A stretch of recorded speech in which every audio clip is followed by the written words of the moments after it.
Good morning. It being 9:00 a.m. on Friday, December 12th, I hereby call this meeting of the Westborough Affordable Housing Trust to order, during which we will have a meeting of the Housing Partnership Committee as well. This meeting is being live streamed and recorded for future viewing by Westborough TV, and we are operating under the agenda, which was revised and posted properly with the town clerk on December 9th, 2025 at 3:13 p.m. First item on the agenda, we've got a very aggressive agenda as far as lots to cover today. We want to keep things moving, so we'll dive right in. The first thing is approval of the minutes from the trust's meeting of November 14th, 2025. I move to approve the minutes. Yep. Okay. Second. Second. I have a correction. Okay. Any comments, corrections? Yes. No, I just got to find it.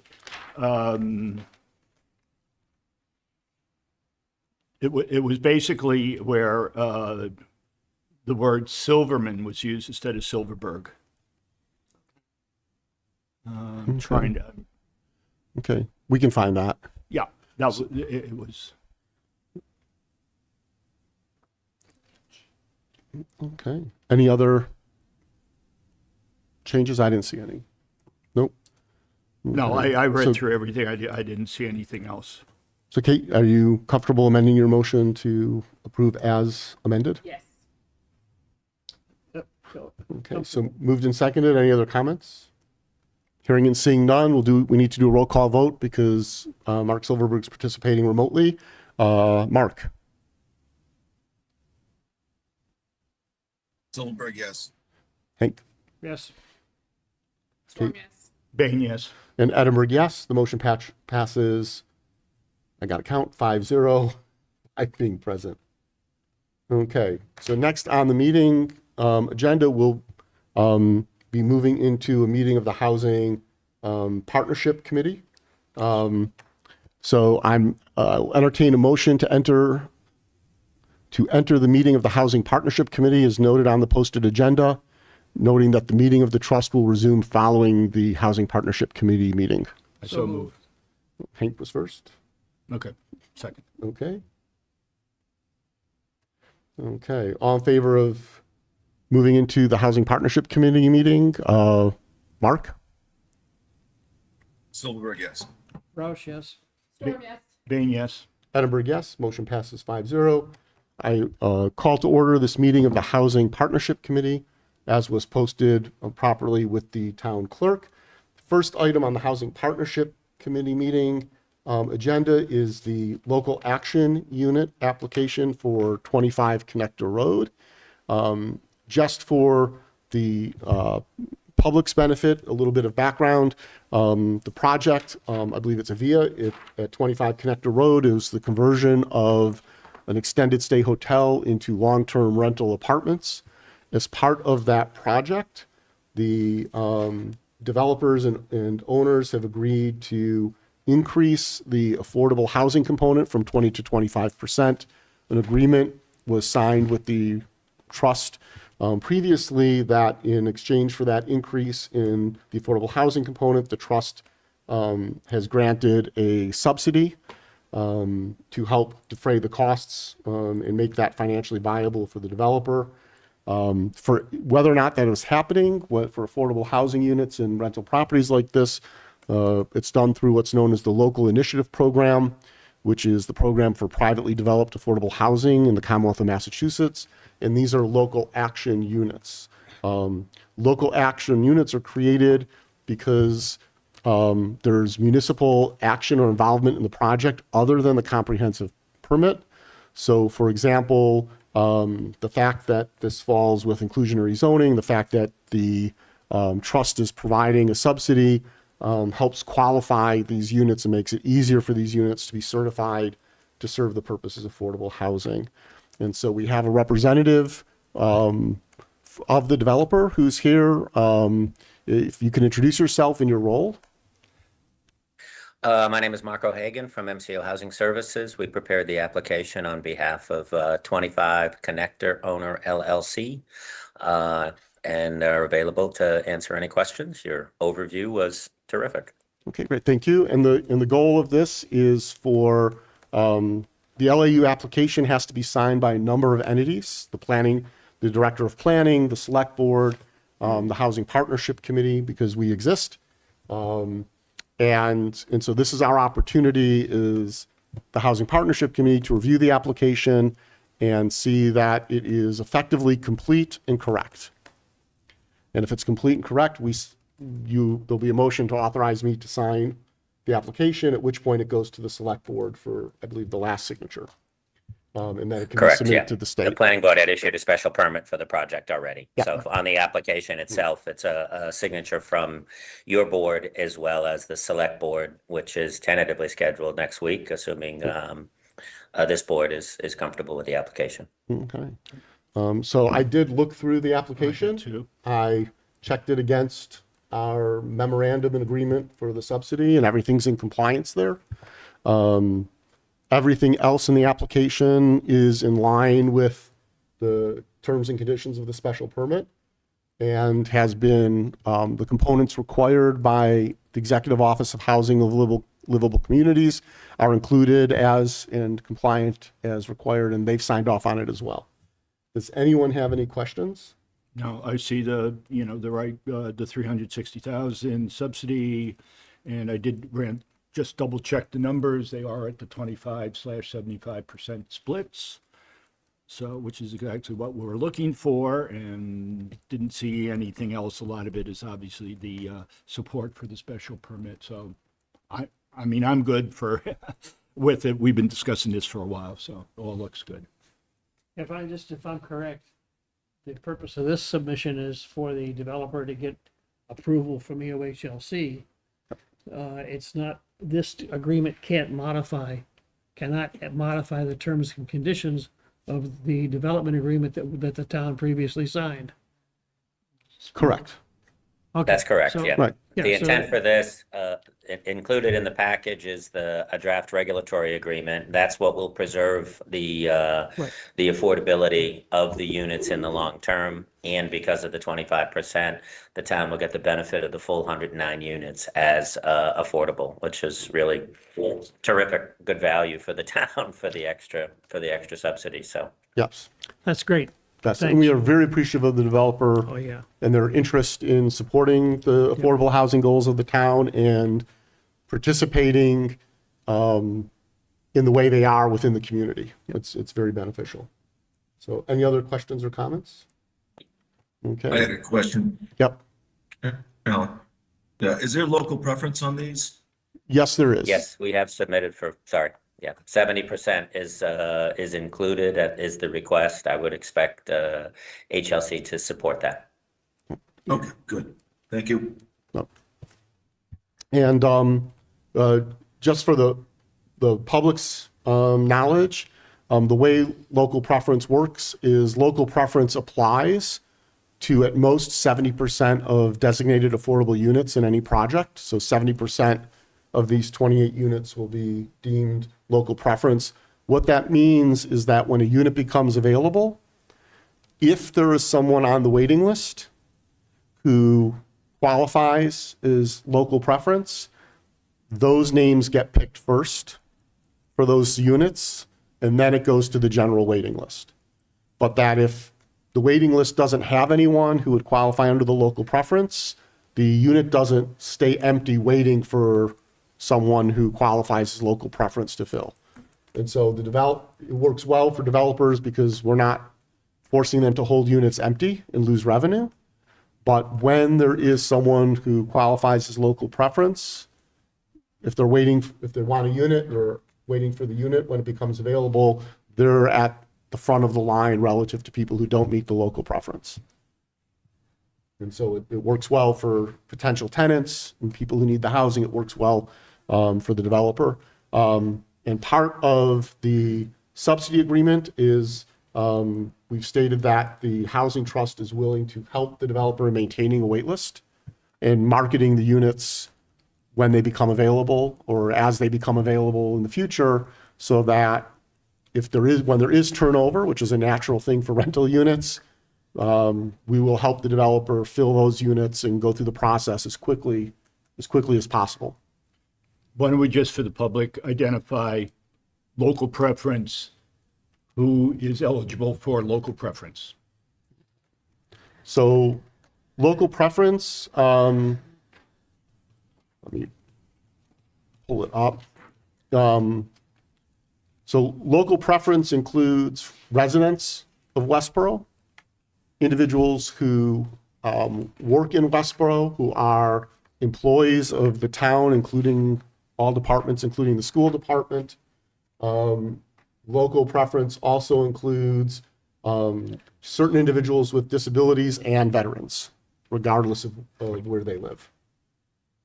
They're considered local preference. And so it's a fair number of categories of types of individuals and households that may otherwise have more difficulty finding housing, as well as live locally and serve the local community. Okay. If there's nothing else, I'll entertain a motion to accept the LAU application for 25 Connector Road and authorize me as chair to sign the LAU application and to notify the select board of this vote and the signature. So move. Mr. Bain. Second. So moved by Mr. Bain, seconded by Mr. Roush. Okay, any final comments? Seeing, hearing none, roll call vote. Mark?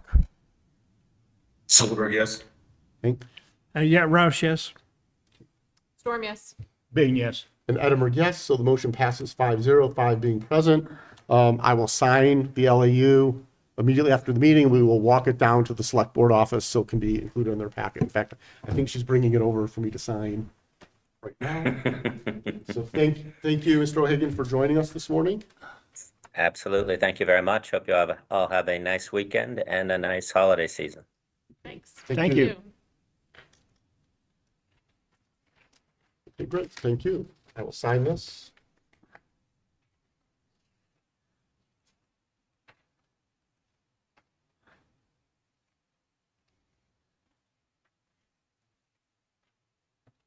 Okay. Thank you very much and have a great day. Okay, moving Thank on. you. Take care. Bye-bye. Oh, thank you. So moving on to the next item on the agenda is the Post Road residential development. This involves two parcels. The north parcel being at 171 Milk Street, as well as 221 and 223 Turnpike Road, totaling 206 units, and a south parcel at 222 Turnpike Road, which is the eastbound side of Route 9, just east of 135, with 182 units for a total of 388 units. Basically, the objective of this agenda item is simply for the working group to accept the summary of the activity. It's for the committee to accept the summary of activity that was conducted by the working group. And just for some context for the public, the role of the Housing Partnership Committee is not to pass judgment on projects, but to work with developers to get them up to the point where they feel comfortable submitting their permit application, helping them, help discussing, helping them address issues or concerns or opportunities around the affordable housing component of the project, and sort of represent the needs of the community in those discussions and discuss, if there are challenges around it, understand those challenges and suggest ways that they might be able to mitigate those challenges. When that work is completed, the developer then finishes their application packet for the permit, whichever type of permit they need to go for, and that gets submitted to the planning board and goes through the regular public meeting and public hearing process of the planning board, and if necessary, the zoning board of appeals, etc. Ed and I served as the working group to work with the developers on this project. There's a lengthy memo that's included in the packet that explains the work. Is a highlight. The developer's initial request was to find a way to reduce the inclusionary zoning component from the required 15% affordable, 5% moderate income components to a simple 10% affordable component. As part of that process, the working group, with support from our assistant town planner, staff, and there were other folks in meetings at times from the town and from the planning board, looked at the scope of the project, the financing of the project, the revenue projections, cost projections, the impact on the project of the affordable housing component, as well as the terms and conditions of the inclusionary zoning and the rules about making a buy down, which is formally a contribution to the town in lieu of affordable units on site, and the rules in the inclusionary zoning component of that for that project. In those discussions, a lot of back and forth, we as the working group came up with 3 options for the developer. One was simply suggesting that if they wanted to do the buy down that they were looking at, a negotiated value, we would propose slightly over $3.5 million. The second, from there, that was sort of saying that's sort of following the buy down. We did modify the buy down, suggest that they may consider asking for a modification of the buy down amount to the planning board. What we realized is that the inclusionary zoning, there's 3 tiers of housing in the project. There's market rate, there's moderate income, and there's affordable. And the inclusionary zoning bylaw says if you're going to move from off of affordable, then the buy down kicks in. Or if you move off of moderate income to market, the buy down. But it doesn't really contemplate that the move from affordable to moderate or moderate to market is less than the move from affordable all the way to market. And so our thought is that it would be reasonable to say a lower buy down could be acceptable if you were going to convert affordable units to moderate or moderate to market versus going all the way from affordable to market. So I'm not trying to explain it clearly. There's 3 tiers. The inclusionary zoning says no matter what jump you're making, it's a lot of money. It's about it's roughly $180,000 per unit based on the current criteria. But we thought it could be a reasonable thing for them to ask, to say, well, if we're only moving part way, we only pay part of that buy down amount to do that. And again, our goal in that buy down amount and what's included in the inclusionary zoning is that money should go into a fund like the trust for the creation of affordable housing, unless the planning board identifies a compelling other use with long-term benefit to the town. And of course, our view as a working group is that we would always want to see contributions in lieu of affordable housing apply to affordable housing development or projects within the community to make up for the loss of those units. What we did and I want to thank Ed for doing the majority of the number crunching and financial work. We did a rough financial analysis of the revenue impact of having 5% of the units as moderate income versus market rate. And we did this with the thought that instead of going from 15 and 5 to 10 and 0, that they could potentially go from 15 and 5 to 10 and 10. 10% affordable, 10% moderate, but stay at that 20% inclusionary rate. And what we did is we looked at the developer has a very comparable project and comparable community in Marlborough called The Lodge. And we looked at the average rent for their studio 1, 2, and 3 bedroom units and compared that to the rents that would be allowed at 120% AMI, which is the moderate component as defined in our bylaw. And what we found is that the current market rate for studio and 1 bedrooms is actually slightly below the 120% limit. And the 2 bedroom and 3 bedroom rents are slightly above. And in and again, this is using current rents, and things change over time as this project gets built. But our analysis showed that the revenue impact of having 5% of the units at moderate income as opposed to market rate was just under $29,000 per year. And so when you look at that and project that out over 10 or 20 years, and you look at the cost of the project to development, and you think about total rent with 388 units, it is a financial factor, but given the size and complexity of the current economy, it is a minimal factor compared to other factors such as cost of labor due to labor shortages in construction, due to land acquisition costs, due to cost of construction materials, et cetera. Even compared to the cost of things like water sewer privilege fees, this is a relatively small financial component of the overall project. And so based on that, the working group offered two additional options. We talked about option one. Option two was that that they go to the 10% affordable and 10% moderate income, and with a reduced or modified buy down amount, provide a buy down contribution of roughly $1.86 million. Now, per some of those discussions, some of the other issues is they were considering that, and if that's how they wanted to proceed, there was discussion about the fact that our inclusionary bylaw has a 70% AMI average, and there is a difference in the numbers for them if that became just an 80% AMI requirement.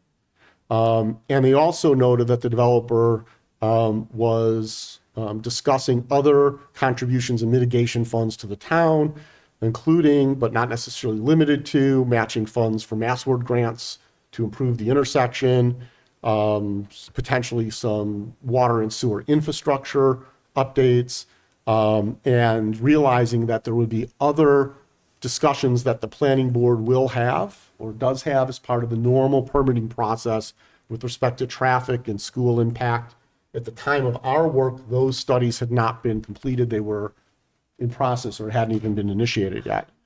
And so with those factors in mind, the working group offered a third option, which is has the following components: an inclusionary housing mix of 10% SHI compliant affordable housing units and 10% moderate income units, with the affordable units at the 80% AMI level, so some relief from the 70% average, moderate units at the 120% AMI level, a buy down contribution of $950,000 with the funds committed per section 6.1 paragraph E3 of the zoning bylaws that were adopted by town meeting on March 25th, 2023, which basically says that unless there's an overly compelling reason not to, that those monies would be dedicated to an affordable housing program.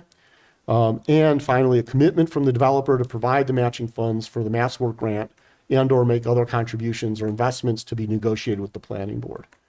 And so that give them flexibility in the total amount and give the planning board discretion in the total amount.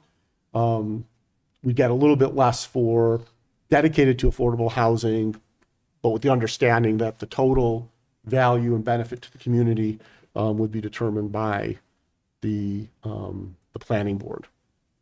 And so those were the three options that we offered. What the developer included in their submission to the planning board varied from that. And again, the Housing Partnership Committee is sort of to say, hey, given our understanding of the project, we feel that this could be acceptable to the community and the town and meets the needs of the community and the goals that the community has expressed and supported for affordable housing. The developer then takes that under advisement. They still get to do their own thing. And then the negotiations happen with the planning board. The developers proposed reducing the SHI compliant affordable housing component for the project from 15% to 10%, meaning from 59 to 39 units, and keeping the moderate housing component at 5% or 20 units. They also proposed increasing the average AMI from 70 to 80%, which we had said seemed a reasonable mitigation, which does eliminate units at the 50, 60, or 70% AMI level. And then they finally included a proposal of a $1 million buy down contribution equivalent to $50,000 per unit of the SHI units that would be lost. Okay. And so the money in their proposal to the planning board is similar to what we suggested in our option 3. However, the difference is that their proposal has 5% moderate income. The working group's suggestion was 10. And have those additional moderate income.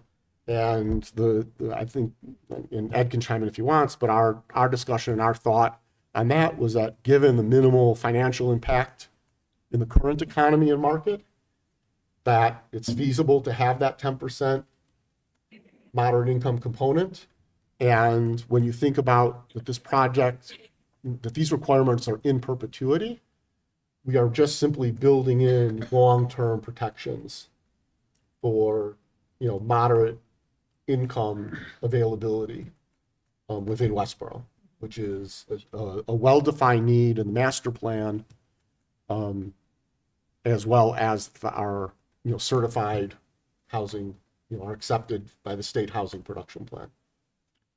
So It's a lot of information. And as the Housing Partnership Committee, yep, my judgment at the moment is that our work is done. yes. So the goal, And we do not need to provide any more advice to the planning board as a Housing Partnership Committee. correct. We still need to identify what advice we would like to give to the planning board and the select board, if it's appropriate, as a housing trust. Yes, and that's an agenda a item on the separate trust meeting. conversation, It's a right? separate Okay. conversation. So at this point, are there any questions about the report and the discussions? And we'll effectively take a vote to accept the report and to formally forward it to the housing trust. I just would comment that when I listened to the presentation that was done at the planning board, I didn't hear the developer use the terminology Housing Partnership Committee. I heard him use the terminology Housing Trust. And I would suggest it's very important that we clearly identify that the proposals that were made were as a Housing Partnership Committee and they do not reflect the views of the Housing Trust. Agreed. And there's actually, when we return to the housing trust, there's a draft memo from the housing trust That's great. that Yep. makes that makes the clarification and explains what the differences are in sort of the goal and the mission. And again, and it's an important distinction, the different roles. And it is a little weird because the Housing Partnership Committee is currently a committee of the whole of the trust. So the trustees are the committee. But our structure is such that we could alter the structure of the Housing Partnership Committee. Now that it's back up and running and the mechanics of it operating are being put in place, the trust can decide to say, you know what, we should have 2 members of the trust and 3 members of the general public on the Housing Partnership Committee, something along those lines, where it becomes more independent and more diverse. And so even though it's the same people, it's technically 2 different committees and 2 different functions. So Yeah.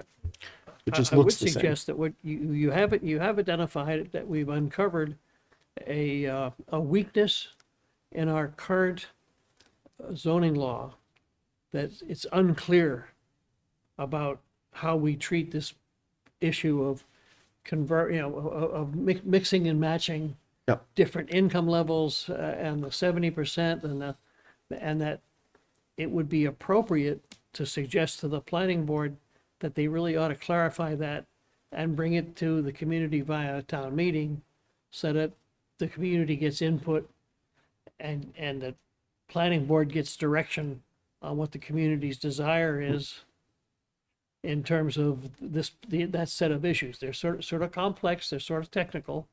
That's what the planning board and the planning department are good at, dealing with complex technical issues. Yep. So- They really ought to be doing that. So we can certainly send a memo to, I would probably start with the director of planning for the town. Right. Because I believe this would go through the zoning working group. That there's a subcommittee of the planning board that considers zoning things and then Yeah, you guys have done. takes it through the process. But it's basically saying, hey, we sort of missed it when Right. we did inclusionary zoning. We said, here's a buy down, Right. but it contemplated, You a got- full SHI to market. We didn't really, You guys have done, envision- you guys have done some excellent work. yeah, it's, And we really uncovered what for the community is an important issue. Yep.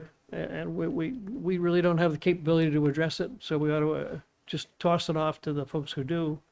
yep. And that's great. I mean, it's a really great piece of work. I mean, these guys have gotten a couple of $100,000 worth of professional consulting for free, which very few developers ever get. Yeah. And, Okay, Mark. Can I ask a question? Yep.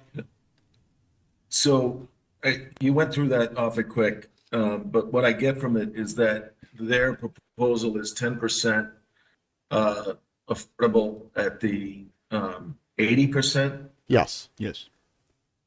and then 5% at the moderate income. Yes. Will those 10% count on our SHI?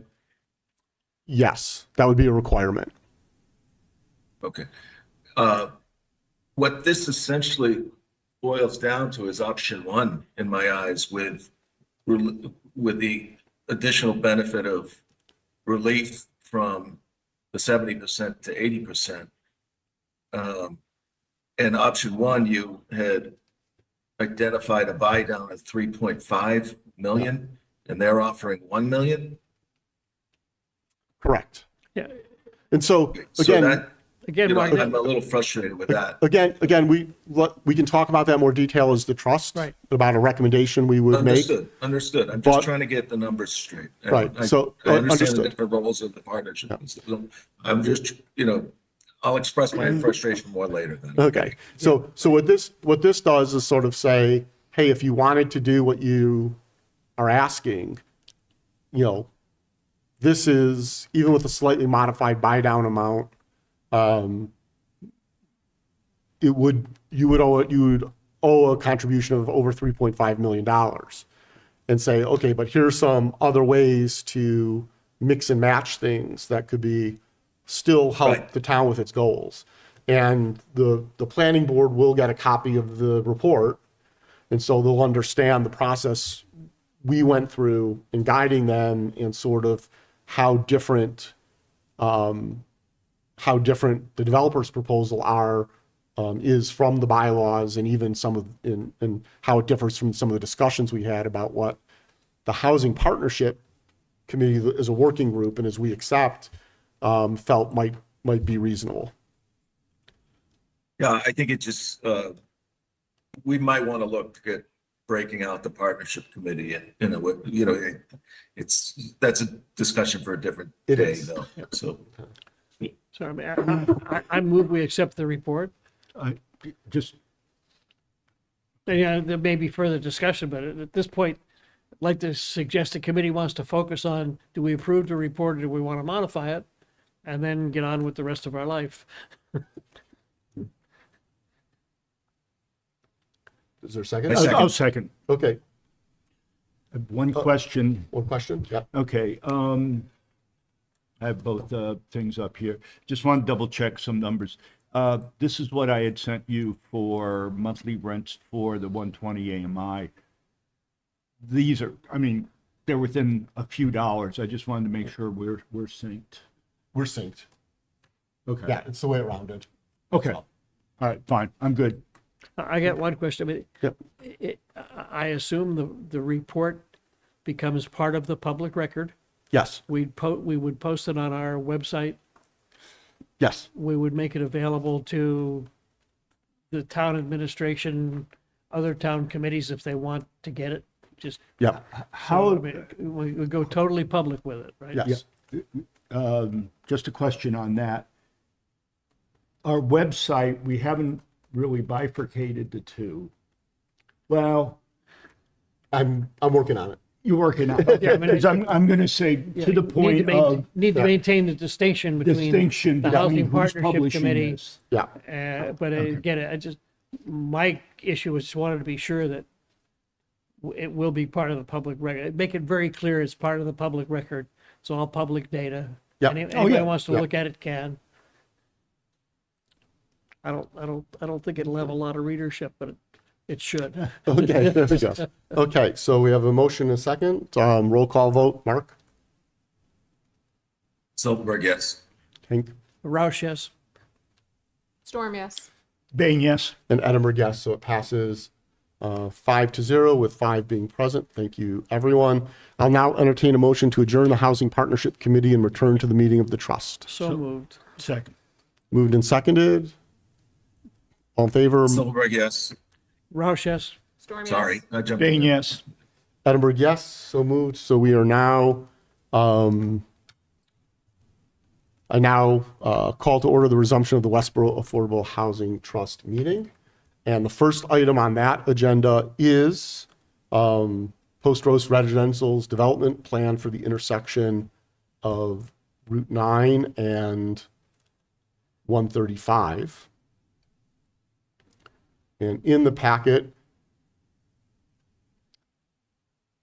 there was a memo for project recommendation from the trust. So it's a draft memo to the planning board. Lost it there. Okay. That covers the first thing it does is provide clarification that the work was done as a working group of the Housing Partnership Committee, the different roles and responsibilities, why that's important. It then provided an overview of the process and the flow of the conversations, and then provided the recommendations. A recommendation that the planning board consider the working group's option 3,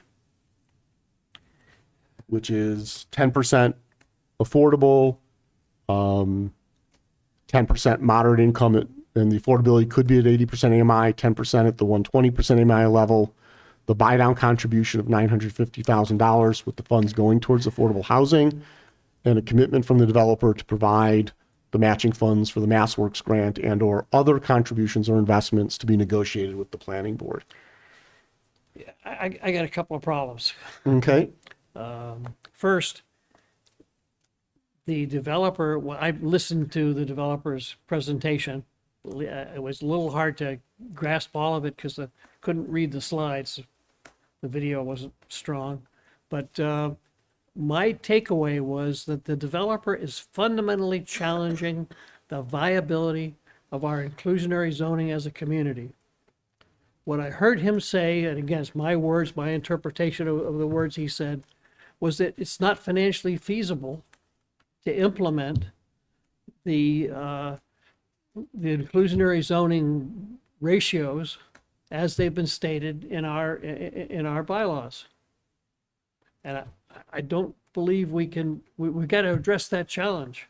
If the developer, he said they have data that says that it's not financially feasible to do what we as a community have asked people to do. If that's correct, then we need to change the zoning. We can't go developer by developer and make adjustments of rather large size, not small adjustments, huge adjustments to how we implement the inclusionary zoning. So I'm reluctant to go ahead with any recommendation until we understand that challenge. So, I think, I guess, let me respond and then I'll hand it. Actually, go ahead, Ed. You go first. Yeah, I think it's a very valid point. I think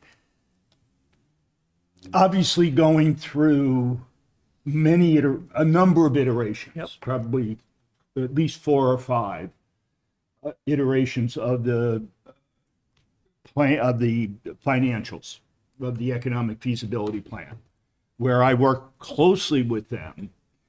One of the concerns I had was, what are the right numbers? Yep. As far as construction costs and, you know, rents and things like that. And I kept digging and digging, and unfortunately, the numbers, I would come up with a set of numbers from what, you know, that were given to me from them, and then they would change some numbers. And then all of a sudden things would be more viable and then less viable. So understanding what the as you said, the right numbers are, or the numbers that are reasonable to use for the inclusionary zoning is very difficult. I mean, this is a very difficult way to do it, and I don't know how to do it, how to get some of those Okay, I'm under numbers. the impression, Ed, that the planning department did extensive financial studies before they proposed the zoning. The Yes. Right. So, And the developer didn't present any data, but challenged those studies as being incorrect. which, I'm sorry, I have a question. I go just ahead. didn't Yeah, understand something.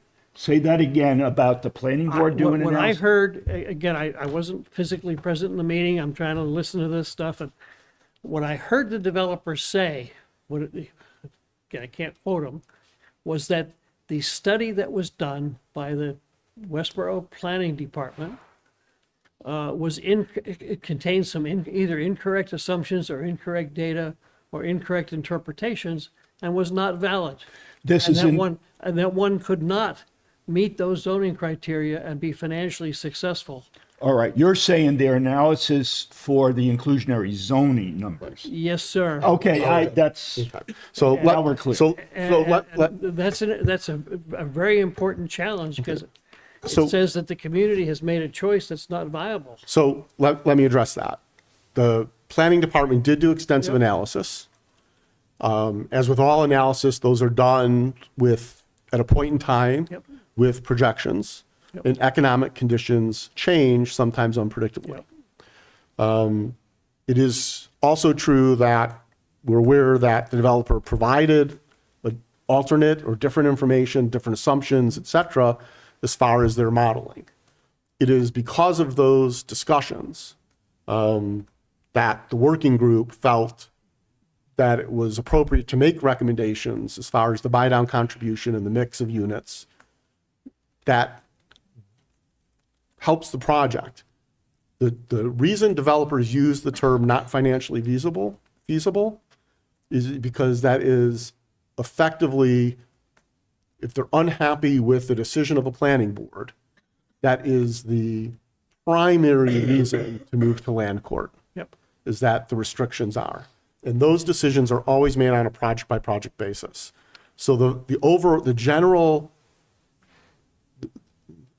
planning department and the planning board have data that says the general viability of the inclusionary zoning or bylaw is valid.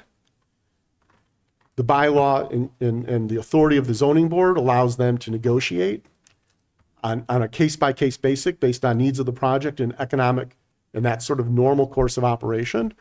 For us, if the planning board feels that there's a systemic or a structural issue with the zoning bylaw, then that's for them to do. Yep.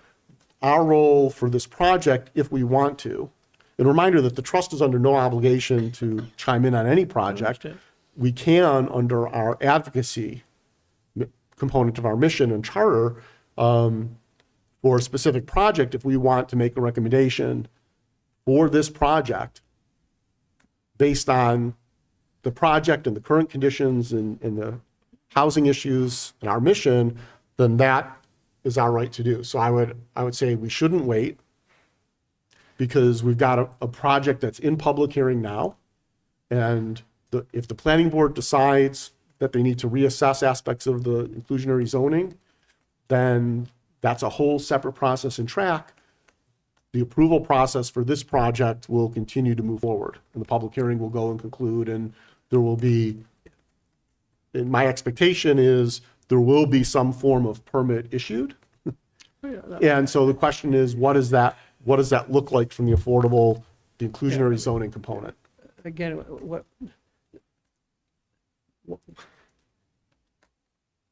other developers, I believe, have been able to meet our inclusionary zoning requirements. So this is the first large project under the current inclusionary But zoning. other developers have provided developments with the kind of numbers that we're talking about, that we're recommending, i.e. around the neighborhood of 20%. Yes. So some developers have figured out how to do that in the Right. last couple of years. It's the nature of the development, it's their Understand? cost structure. But as a community, as a person in the community, Right. my objective is to provide a lot more affordable housing than we currently have. Okay? I'm not willing to negotiate away that objective. So what I'm focusing on, is what are the alternatives for providing that affordable housing? I have a developer who's come to me and said, well, I can't meet your needs because it's not, I don't, given my approach to development and given my financial models and needs, I can't do the job. Okay, don't do the job. It's okay with me. Or he wants to offer mitigation, but he's offering $50,000 a unit. That's the number that he said in the meeting, right? We know from our recent experience, it costs $150,000 to $200,000 a unit to provide a unit of affordable housing.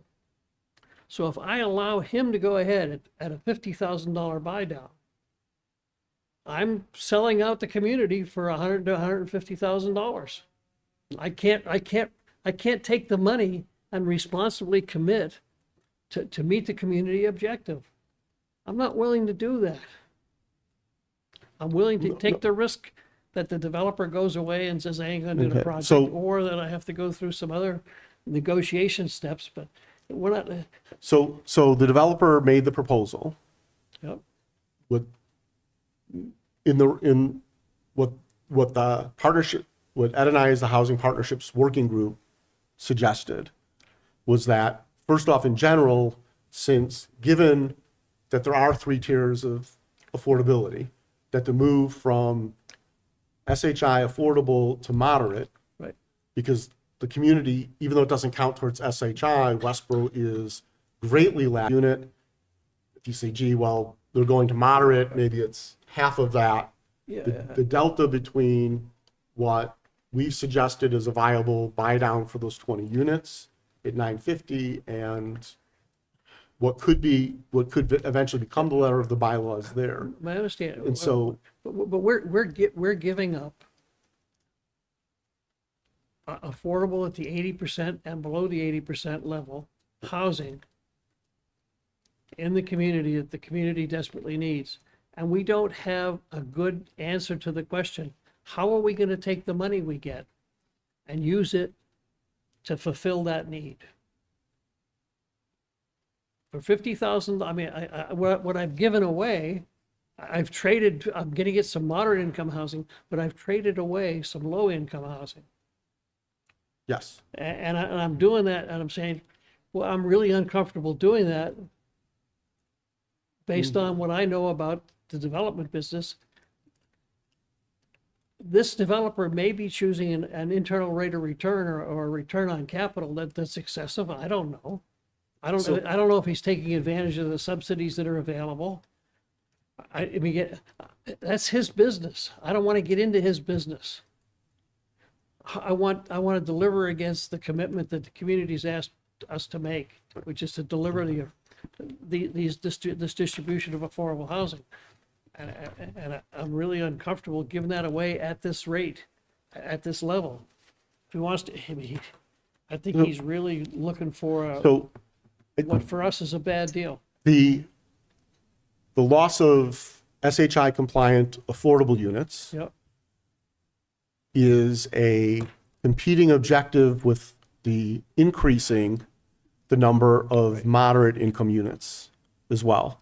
And so in my analysis of the offer to say, yes, 10% SHI is less than 15%. That is units that we'll want to make up and create elsewhere. When we look at our, the subsidy work we've done versus the cost of new construction and leveraging, yes, 950,000 may not get us the full 20 units. It'll get us some portion of that as well. And balance that against the fact that the town currently has no designated moderate and protected moderate income housing. And this would be a good start to that inventory and provide a long-term benefit to the town. And so, personally, I'm comfortable with the recommendation. If you wanted to propose a modification to it, the risk of a developer saying what's being imposed is not feasible isn't to walk away. It's to go to land court, which generally rules more favorably for developers in that regard. And so it's a tough, in this negotiation, remember, we're making a recommendation to the planning board. It's up to the planning board to negotiate and come to it. The challenge for the planning board is how much can you do to the point where if it's challenged, you win. And you can show that what you're doing is feasible. And it's harder to, since the planning board isn't the developer, it's harder for them to show it's feasible than it is for a developer to claim it's infeasible. It's just the nature of who has the data and who has the information and the experience doing it. And so what I would suggest to move this forward is Ed and I, in working and digging in the numbers with the developer, and Ed expressed his concerns about, the fact that until the project's approved and they get their financing, there is no actual budget. There's estimates, right? And those estimates will change as design and architecture work and land prep and things happen. That we as the working group were comfortable with the option 3. The sacrificing of some SHI to launch our moderate income housing inventory that's deeded in perpetuity, with a buy down contribution that, well, less than ideal, also recognizes that the guidance we got from the director of planning and community development director, that there would be other significant investments in infrastructure that also benefit the town that come into play, and that contribution towards affordable housing is one component of all of the contribution and mitigation work that's part of the project. Mark, a comment? Yeah, I heard the back and forth, and so the feasibility analysis that the planning board relied upon for the 20% inclusionary was from the MBTA zoning. And it definitely had some mixed conclusions in it. It basically said, yes, you could feasibly build certain types of projects. Bare bones, no elevators, things like that. And I think that I don't want to say the intent of the study was to support our zoning, but it was definitely mixed conclusions in the sense that it was marginal as to whether it was feasibly economically feasible. So I question whether the developer in this case is building a luxury project that will cost more than what the feasibility analysis envisioned as feasible. So I understand Hank's point, and I agree with Hank's point. But I also, looking at it from a holistic approach, the benefits to the town that this project can bring, I think the design will bring fewer school-age children than other projects. I compare it to Park, which was 20% and has quite a few children in it. I don't think this project will have a lot of school-age children because of the market that they're intending to market to. And I also feel like that intersection needs to be improved. I've been pushing for that for years. And the only way we're going to get improved is if we can get some matching funds. And if we don't get it from this developer, then the town will have to do the match, and that's a burden on the taxpayers. So you know, it all gets back to me when I look at that article in the Advocate that had the top taxpayers in town, and like 4 of them were residential projects like this. Even Park was in there, even with the 20% affordable. I don't see any car dealerships on that list, and I just look at, well, would I rather have a large tax-paying entity like this that will bring some revenues to the town from taxes and from matching funds? Or do I want to dig in my heels on the affordable percentage? And I just don't know that I can do that. I feel like I would support a recommendation to go forward, I guess option 3 would be my preference, but it doesn't sound like the developer's going to even offer option 3. So anyway, that's all I have to say. Okay, thank you. So our action at this point is to decide yes or no, do we want to make a recommendation? And if we do, which my sense of the committee is we do, is the recommendation as drafted what we want to make? What I hear folks saying is we'd like to see the community negotiate a comprehensive subsidy, a comprehensive contribution or subsidy or buy down program, mitigation program, I guess is a proper terminology. We'd like to see the community negotiate an appropriate mitigation value for supporting the project. And as part of that, we would entertain a shift of some of the affordable units to medium income units, moderate income units. I'm just uncomfortable with the numbers. I mean, the numbers that they're offering are just so darn low. The numbers they're By the offering, way, they only make sense in terms of, I mean, we're saying $950,000 or $1 million, but that only makes sense in terms of what the mitigation payments are in other areas, sewer, roads, et cetera. So it's got to be a package. What, no, so, And Hank, you're right, we it can has to be a support that. package. I mean, if we want to But- say, hey, what we'd support trading off as part of a package, and So, we can provide some help in identifying what an appropriate trade-off is, but it has to be in the context of what the other mitigation payments are. so that is So That get- is part of the recommendation, that the level we're saying is only appropriate if it's part of a larger mitigation project. Right now, the planning board has been presented with the developer's proposal.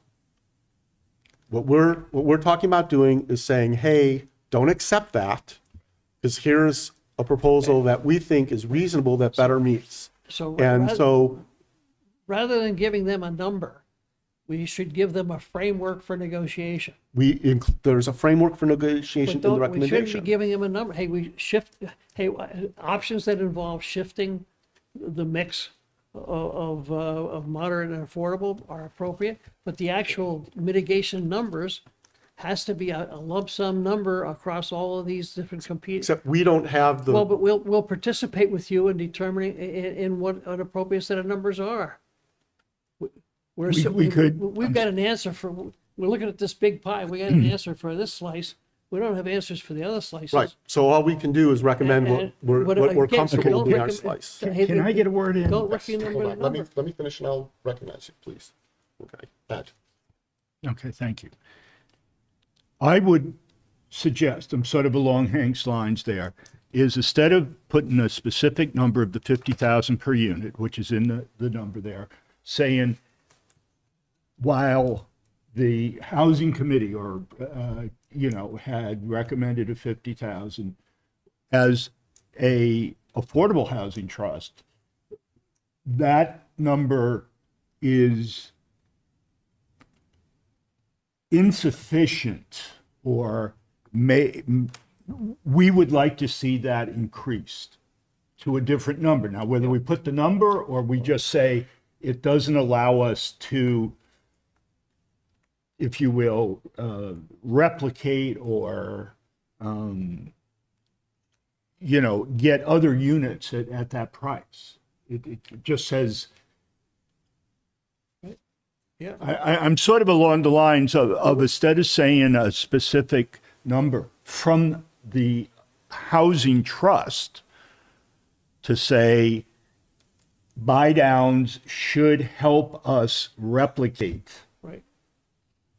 the units, albeit they may be at a different standard.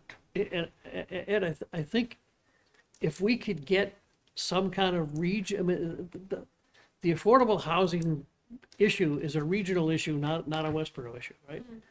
So we need to start looking at what's within a region that needs to be defined some number of miles from Westborough, because it's a matter of, we need to provide housing for the people who do the work, right?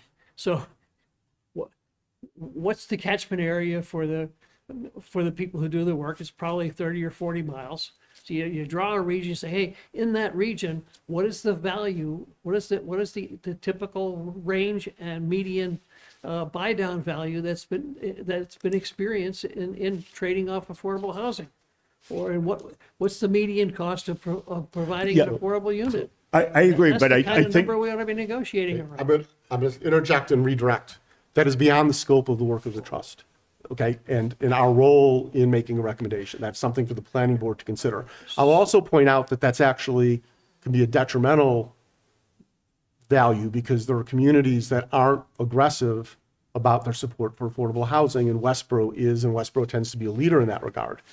The Pulte project in Westborough that resulted in $9 million in mitigation money, there was an identical project in a nearby community, and they asked for nothing. They didn't even consider asking for money, and they changed the zoning to allow under 18 and 55 plus with no mitigation. And so if you say, what's the average? Well, then we were double the average, right? So, and we benefited before. So, but if the guidance received from the director of planning is that if we're going to make a recommendation that's different than what the developer's proposing, the more concrete, the better. Okay, and so if you would prefer, the recommendation as written in the memo basically says, and because of the work of Ed and I did, there was an option that said if there isn't other mitigation, it should be X, and if there is other mitigation, it should be Y. So what I'm going to suggest is that we alter this to say that the buy down contribution be at least $950,000, and that if there aren't significant other contributions or mitigation payments, that the board proceed with option 2, which is the 1.875 million as their negotiating position, to give a sense of how we see this fitting in with the overall mitigation package. What the overall mitigation package is, the things that would be considered, what the developer proposes, that's all the domain of the planning board. It's beyond our scope. If we make those changes, are you comfortable with the memo? Why don't we just support the recommendation of the hey, they gave them 3 options. Planning board, here's 3 options, and which option you pick depends on what the rest of the mitigation picture looks like. Because it gotta be a negotiation. And as soon as you say, hey, this is the answer, you don't have a negotiation anymore. No, we're not saying this is the answer. This is This what we're saying is that this is a reasonable negotiating position for the planning board. We're providing advice to the planning board on how to proceed with their negotiation. Right, and what we're saying, hey, here's 3 options, depending upon what's done in terms of other mitigations, you pick one of these options. or some blend. Or some blend. I mean, it's still up to them. We're trying to. A range of outcomes that would be acceptable. So Go negotiate. how should we reword? I mean, I haven't spent enough time reading it, but it's hey, let's give them a framework and basically say, hey, we provide the Housing Partnership Committee has identified 3 options that are, which represent a range of outcomes that would be acceptable, pending how the other impacts are mitigated, because it's a matter So- of, hey, here's a range of options for mitigating an impact. There's 2 or 3 other impacts. We haven't dealt with those. So when you go and pick up an overall mitigation package, here's the range you ought to fit within. We're And way you have to over worry on about the rest. time, although Right, this is a critical thing. So- I have a question, a procedural question, more or less. Does this need to go out this month, or would next month still be viable? This should go out as soon as possible because of where they are in the public hearing process. Yeah, it'll be their second meeting, Right. So Their what second meeting is the 6th, Tuesday. so this next Tuesday. Yes. Yeah, we'll the do 16th. Another one, but so my suggestion is as follows, that our option 1 is something that the developer hasn't proposed. Okay, so it's not actually relevant to the negotiations at this point that the planning board would be having. So it really is our options 2 and 3. And the primary difference between options 2 and 3 is the other level of mitigation. Great. And so what I'm going to suggest is that the trustees vote to, authorize me to edit the memo Yep. to say that, we Here's a range recommend of options. that options 2 and 3, we believe are viable positions, depending on the level of other mitigation and contributions that the planning board negotiates. Right. Which would then give the planning board a range and an expectation. Right. Okay. Are you comfortable with that? Yeah, that's a good compromise. Comfortable with that? I Okay. think that's reasonable.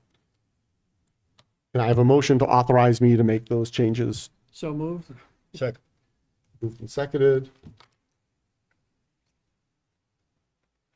Mark? All in favor, Mark? So, Solberg, yes. Storm, yes. Bing, yes. Ross, yes. I'm sorry. Edinburgh, yes. So the motion passes 5-0. I will work on that ASAP today so that we can get it into whatever packet for the upcoming planning board meeting. Yeah, can Okay, you just send us that when you've I'll- edited it? I'll send it Yeah. to everyone as well. Okay, thank you. Okay, next on the agenda, we're running short of time because I know Kate is a hard stop. So we will defer the SHI tracking and the financial stuff. We'll finish pulling that together and post it on the website, that's fine. and we can cover it next meeting. The next is, so the last item on the agenda is the HB Cottages Working Group. And Ed had suggested, and he'll pull out and work over there, that Kate was okay, right, yeah. Oh, cool. So in our last meeting and following the community involvement, there was discussion of having a community group. In talking to people who could facilitate it for us, the feedback was, don't do this because you're not supposed to design the project. That's going to be for the developer to design. Right. So in the packet, I put a memo in that we would use with those, for those consultants to explain this isn't a design project. It is a community meeting to get their concerns, let the community play with design concepts like we have, to identify requirements, criteria, and priorities that we should include within the RFP to set the boundaries for a project that make it most acceptable to the community and the neighbors at large, as well as meet the goals and objectives that the trust has in doing the project. And provide in that meeting context as far as opposing forces, right? The analogy I'll use is the peanut and the rotary, Yep. right? There's a traffic study that says you should do X, Y, Z to improve traffic, and there's a safety study that says, no, you shouldn't, because they can make it more unsafe. And there's an economic development study that says other priorities. And how do you balance those? And so the real thought is, how do we engage the community in a way that lets them understand the conflicting Yep. needs, discuss it, provide their input, So then we can say, we as the trustees, when we build the RFP, can take those into account. Again, going out to get a consultant to do that, I mean, what we're asking a consultant to do is provide us with proposals that include methodologies for the community to visualize the impact of what they're doing, right? As opposed to telling them it has to be a diorama or it has to be a, but let them tell us what are the best ways to get people to visualize this stuff. That's fine. I just don't want to restrict them too much, because I honestly don't know how to do this without it becoming an exercise in designing apartment buildings or houses, and that's not going to work well. So, Ed, Yeah, I mean, per the discussion last time, we had talked about, would it be beneficial to be able for people to visualize Yep. in a more convenient way than concept maps, which is, Yep. what we've been using with lots of engineering and offsets and things like that. So I said, well, maybe if we take a 3D type of approach and allow some kind of working group involvement, community involvement, to look at within restrictions, given certain parameters, how things might appear. Not necessarily exactly how they would appear, but more driving towards certain. But the idea is visualize it, and diorama may be the best way to visualize it or Right. not. I don't So- know. I mean, some people everybody visualizes differently, I think. Right, but I But think the key is we're trying to expose what are the competing priorities and what are the possible compromises that folks would find acceptable amongst those priorities. so. What I did is I took the very, like right next to the road. It just wind up, just as for information, that by scaling the drawings from WDA by a factor, they match what's a standard model railroading scale called N scale, which I have built. And so as a result, you can buy houses and cars and other things that are scaled to that fit within the printouts or the designs we have. They match up pretty much exactly. So it is a feasible way to do it, in a sense of not having to custom build a bunch of stuff. Right. And you can get trees. And I have a simple illustration here of what it might look like for so one area. what the But goal, I think going out to a diorama and then asking them, say, well, would So- this make sense? hey, I love this, number one. And the reason I love it is because, and this is what I think we were trying to get at our last meeting, or what I was trying to point out at the last meeting, was that everyone has a different way that they can contribute to a conversation and or visualize a project or understand these different concepts, right? And so some people are much more visual learners, some people are much more tactile, and not just learners, but communicators, okay? And so what I think I saw happen and heard happen at our public meeting that we had way back when was that it was a very formal process that not everyone in the community is accustomed to and feels comfortable contributing in. And so my thought was, let's do something a little bit different where we can invite people, we can have more small group discussions, we can have these hands-on activities where people can play, like physically play with the concepts. And it gives people who might not otherwise feel comfortable in this formality of an environment to be able to communicate their concerns and or feedback and desire and approval of what we're doing too, because I think that we also heard we didn't hear from everybody in the community because they felt like it wasn't a safe place to do so. Like it wasn't a psychologically safe place to do so. So that's where I love this idea of incorporating all of these different things so that we can have a conversation. Now, not everyone's wishes are going to be granted in this process, right? Like we are going to have to make compromises. Part of the reason that I didn't contribute to the last conversation was because I wasn't sure where my role is in all of that and where my expertise lies. I just wasn't really sure I had much to contribute to that conversation. But I do think that there is a way, and there was healthy discussion, right? So I kind of like, and I also respect the fact, and I respect all of the different opinions that were at the table and that presented themselves. And so I just kind of was like, I'm okay with whatever happens here because I trust you all. But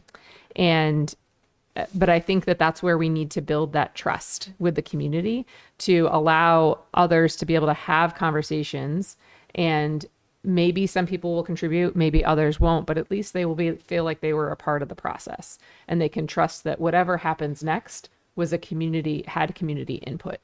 And so I appreciate you, Ed, doing this and thinking about it in a different way. So what I would suggest where we are process-wise is the town has service contracts with organizations that could facilitate the meeting so that we're not running it. Yep. We're there to answer questions, we can participate, but professionally facilitated. And so the memo, the challenge is how much would that cost, and is it above the threshold where we need to go out Yep. for informal or formal bids? And so there, in the packet, there's a memo drafted that provides an overview of the project, what we're trying to accomplish with the goal, and sort of saying that the workshop contents are: one, review the process for this project, emphasizing why and where we're asking for community input much earlier than a typical development project, and why that's important to us as a trust. Some education about the conflicting needs and priorities in an affordable housing and the challenges there, some key terms, our objectives, and the need to balance those. Then breaking out into small groups for discussion and ideas. We can have the dioramas available because some people will find that helpful. Others may just want to do it on paper. Others may want to just sit and talk things through. That's fine. And then presenting next steps, that the feedback and what we learned is going to be collated, organized, presented back to the trust, and we can share that with the public. And then from there, we can start to develop the RFP with those considerations and priorities. And so we're asking for the consultant to help us prepare for the workshop, facilitate the workshop, and do the collection presentation of the results. If people are comfortable with that, then I would like a motion to, if you have any edits that you suggest for the memo, get those to Kristen by, let's say, end of day Tuesday. But that the motion would be, addressing any of those edits, authorize myself and Kristen to send the memo to the consultants. Yep. Get feedback as to whether or not it will cost more than the threshold we have to go to a formal bid.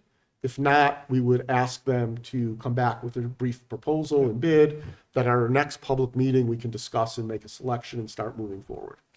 Yep, makes sense. Yep. Yep. Yeah, I've read through that. I mean, we're basically saying, we need help, give us guidance, Yep. find Prepare a somebody proposal. that can do it, give us some numbers. Yeah. So So moved. So moved. Okay. Kate moved it. Second? Ed. Okay, any other questions or comments? Yep. I'm going to be leaving to go on vacation on Tuesday, so if people could get me their comments by Monday. Okay, That would be by Monday? Monday's fine. Okay, great, thank you. All in favor, Mark? Oldenburg, yes. Roush, yes. Storm, yes. Payne, yes. Edinburgh, yes. Motion passes 5-0, 5 being present. I will now entertain a motion to adjourn. So moved. Second. Mark? Oldenburg, yes. Storm? Storm, yes. Payne, yes. Roush, yes. Edinburgh, yes. Thank you, Westborough TV. Thank you, everyone.